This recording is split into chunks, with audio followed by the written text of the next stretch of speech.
Top 3 real estate trends you can expect to see in the coming years. Stay tuned to this episode of Prime Property TV. I promise you, it'll be worth it.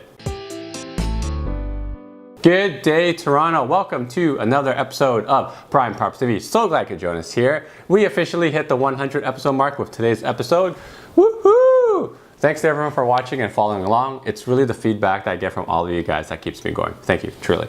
It's been 2 years since I started this channel, and I remember the first time I created a video. It was so nerve-wracking clicking the upload button, but looking back, it was totally worth it. It really was. Like with everything, it's difficult the first time, but when you challenge yourself, you grow, it becomes better, you become better, and it becomes easier. In today's episode, I want to take some time to go over 3 things I'm expecting to see in the coming years. These 3 things I'm expecting are not derived from stats and facts that I usually get, but more from anecdotal evidence from the last few months that I see. Then let's begin. Number 1. Toronto, the megacity. I truly believe there's going to be a supply crunch in the coming years, and I can see it already happening as prices keep increasing. Incomes obviously do not increase as fast as real estate prices in Southern Ontario, and watching smaller cities surrounding Toronto grow tells me there's a large outflow of people from Toronto who can no longer afford the city.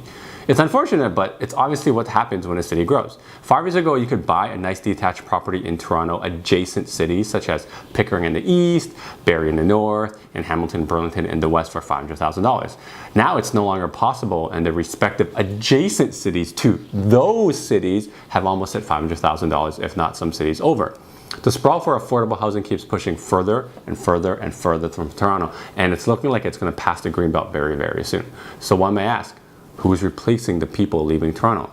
Well, basically people making more money and new immigrants coming here with money. Simple. If you want an analogy, think Manhattan in New York.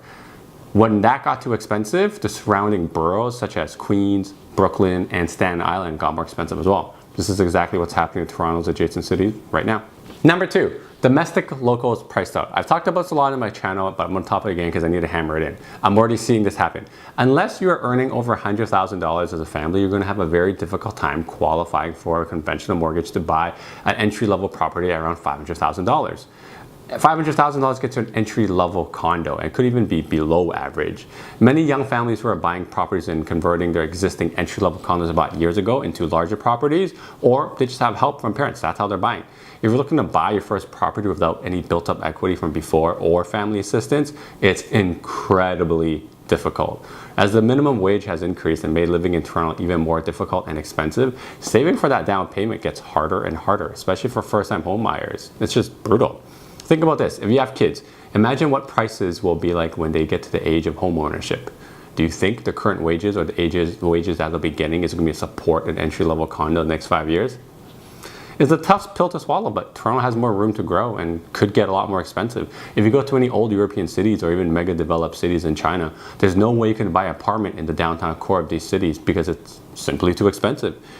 Right now in Toronto, we're still able to buy downtown core properties, but that could very much soon change in the next 5 years. Number 3, NIMBY versus YIMBY. There have been some heated debates in the last 2 years about how to solve Toronto's housing crisis. It's going to be that big issue for the upcoming municipal election and probably next year's federal election as well. If you don't know what NIMBY and YIMBY is, they're basically acronyms for 1, NIMBY is not in my backyard.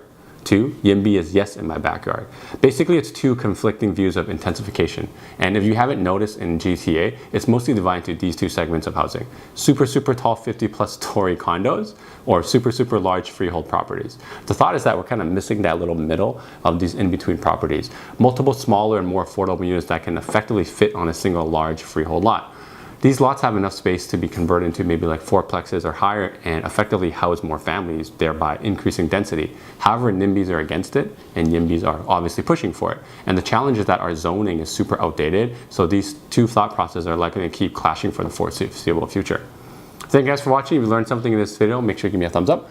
If you like the content on the channel, you can subscribe to Prime Property TV. The button is right here. If you have any comments or questions, you can leave them in the comment section below, or I'll leave my contacts right here. Until next time, guys, happy real estating. For a conventional mortgage.